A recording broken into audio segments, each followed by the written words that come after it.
বছর ঘুরে আবার এলো পবিত্র ঈদ উল ফিতর। জাতীয় ঈদগাহে প্রধান জামাতে অংশ নেন রাষ্ট্রপতি ও প্রধানমন্ত্রী।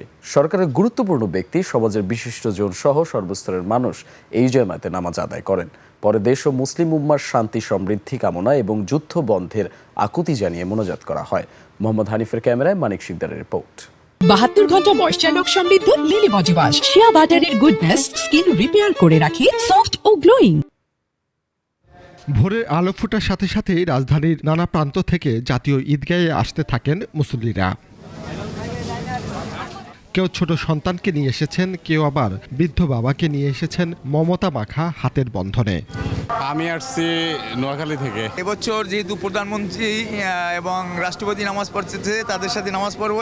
ঢাকাতে কখনো এইভাবে ঈদ করা হয় না, যে আজকে ঢাকাতে ঈদ করাতে খুব ভালো লাগতেছে। আব্বুর অনেক ভালোবাসি এবং আব্বু যাতে আরো লম্বা সময় থাকতে পারে আব্বু আমাদের সাথে, এটাই আর কি চাওয়া আর কি। সকাল 8টার পর প্রধানমন্ত্রী তারেক রহমান ও পরে রাষ্ট্রপতি মোহাম্মদ শাহাবুদ্দিন ঈদগাহ ময়দানে আসেন। সকাল 8:30টায় শুরু হয় ঈদের নামাজ।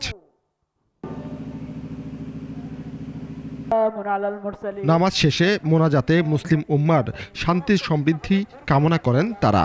সব মুসলমান জাতির জন্য দোয়া করছি। সুন্দর পরিবেশ, মনোরম পরিবেশ যেন অব্যাহত রাখে আল্লাহ পাকের কাছে সেই শুকরিয়া আদায় করছি। এ সময় পাপ মুক্তির পাশাপাশি দেশের কল্যাণ কামনা করেন মুসল্লিরা।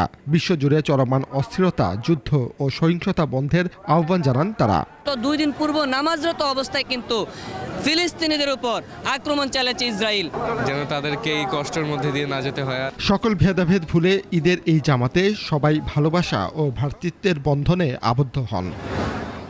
এক মাস সিয়াম সাধনার পর জাতীয় ঈদগাহে নামাজ পড়লেন মুসল্লিরা।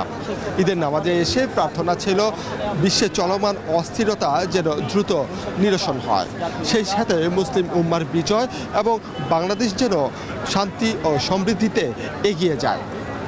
মানিক শিকদার, 21 টেলিভিশন, জাতীয় ঈদগাহ, ঢাকা।